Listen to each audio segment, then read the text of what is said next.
Injili ya Yohana, Yohana mtakatifu. Yohana sura ya kwanza mstari wa kwanza unasema. Amina. Hapo mwanzo kulikuwako neno. Amina. Naye neno alikuwa kwa Mungu. Amen. Naye neno alikuwa Mungu. Amina. Huyo mwanzo alikuwa kwa Mungu. Amen. Vyote vilifanyika kwa huyo. Amen. Wala pasipo yeye hakifanyika chochote kilichofanyika. Ndani yake ndimo ya watu. Amina. Nayo nuru yang'aa gizani. Amen. Wala giza halikuweza. Amen. Palitokea mtu ametumwa kutoka kwa Mungu, jina lake Yohana. Amen. Huyo alikuja kwa ushuhuda. Zaidi wanajiuliza huyu Yesu ni nani? Na Mungu ni nani? Kama nilivyotanguliza hapo awali, Mungu alikuwa akishuka, anajifunua, anasema mimi ni Mungu wa Isaka na Yakobo. Ilifika wakati sasa katika lile agano la kale, Mungu alijifunua yeye ni Bwana wa majeshi, Mungu wa Isaka na Yakobo. Roho ikavaa mwili, akaja Yesu. Mungu akashuka mbinguni, akauvaa mwili, na ndipo pale malaika anaposhuka kwa Maria anasema umejaa neema, utabeba mimba, utamzaa mtoto ambaye jina lake utamuita Yesu. Ina maana Emmanuel, Mungu pamoja nasi sisi wanadamu. Lakini watu hawakumtambua. Jina la Bwana libarikiwe. Na ndiyo maana sasa katika ile hali ya kujidhihirisha, tena sehemu nyingine anasema hauwezi kumuona Baba pasipo kupitia kwangu mimi. Mimi ndiye njia ya kweli na uzima. Ukiniona mimi ina maana umemuona Baba. Na ukimuona Baba umeniona mimi ambaye ni Yesu. Sasa hapa Yesu anajifunua yeye ni nani? Yesu ni neno. Na kazi ya uumbaji ilikuwa ni neno. Mungu aliumba mbingu na nchi. Kwa kusema mwili unahitaji chakula kama matunda, wali na chakula kinginecho kadhalika. Lakini roho chakula chake ni neno ambalo ni neno la Mungu. Bwana Yesu asifiwe.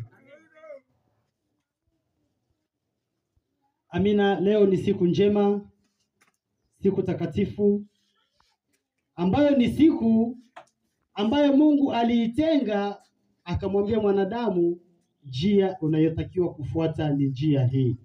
Maana yeye ameziumba mbingu na nchi ndani ya siku 6, ilipofika ya 7 akapumzika. Jina la Bwana libarikiwe. Ikawa ni desturi kwa wale wote wamchao Bwana, ni lazima siku kama hii ya leo lazima upumzike na kumwabudu yeye aliye hai ambaye ni Bwana wa majeshi. Amina. Kwa jina naitwa Pastor Hemedi Male, mchungaji msaidizi katika kanisa la New Life Gospel Church Community, chini ya mchungaji kiongozi Pastor Nabii Enoch. Bwana Yesu asifiwe. Amen. Amina. Siku ya leo imempendeza Bwana. Bwana, huwa mara nyingi wengi wanaulizwa nani alishawahi kusikia sauti ya Mungu? Huwa mara nyingi nikiangalia makanisani, swali kama hilo linapoulizwa unakuta watumishi wanafanya mikono hivi. Sauti ya Mungu? Kwani sauti ya Mungu ikoje? Wengi wanajiuliza zaidi sauti ya Mungu ikoje? Wao wakijua watasikia sauti ikiwanongoneza masikioni. Bwana Yesu asifiwe. Lakini leo tunaenda kuona ni njia zipi ambazo Mungu kuzungumza na wanadamu katika kujitoa yeye mwenyewe kama Mungu aliye hai. Maana alipokuwa akiwatokea mitume alikuwa akiambia mimi ni Mungu wa Isaka na Yakobo. Ndivyo alivyokuwa akijifunua. Sasa leo tunaenda kuona njia ambazo Mungu anatumia katika kuzungumza na mwanadamu, ama anatumia katika kuzungumza na watu. Bwana Yesu asifiwe. Amen. Njia ya kwanza ambayo Mungu aliyotumia katika kuzungumza na mwanadamu ni kupitia neno la Mungu ambalo ni andiko takatifu. Hapo zamani tulipata agano la kale. Hizo ndizo njia ambazo Mungu alizitumia katika kuzungumza na wanadamu. Jina la Bwana libarikiwe. Amen. Hali ikaenda ikafika mpaka hatua ya agano jipya. Maana mwanzo aliingia agano na wale watumishi, kuna Ibrahim, akaenda alifanya maagano mengi sana na watumishi wake kupitia neno lake. Alifanya agano na Samueli ya kumtumikia, ni kupitia agano ile la kale, mpaka tulivyofika katika hatua ya agano jipya. Bwana Yesu asifiwe. Ambalo ni agano tunalosema damu ya Yesu Kristo ndiye imetupatanisha na Mungu aliye hai. Kwa hiyo tuna vitabu viwili ambavyo vikidhihirisha sauti ya Mungu. Pindi unapoona mchungaji anaposimama madhabahuni na kuhubiri habari njema, basi hiyo ni sauti ya Bwana Mungu. Jina la Bwana libarikiwe. Maana Mungu hawezi kushuka mzima mzima na kusema na wewe mwanadamu. Anasema na mwanadamu kupitia maandiko matakatifu. Tunalo agano la kale na agano jipya. Jina la Bwana libarikiwe. Hiyo ndiyo njia ya kwanza ambayo Mungu huzungumza na mwanadamu. Njia ya pili, Mungu anazungumza na mwanadamu kwa kumtumia mtu. Bwana Yesu asifiwe. Hapa tukiangalia katika kile kitabu cha Samueli sura ile ya 7 mstari ule wa 17. Naomba aliye tayari atusomee Samueli wa pili.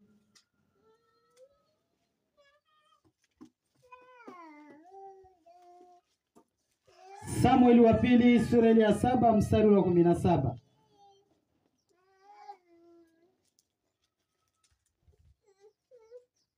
Samueli wa pili, aliye tayari naomba tusomee kwenye simu ndo chap chap.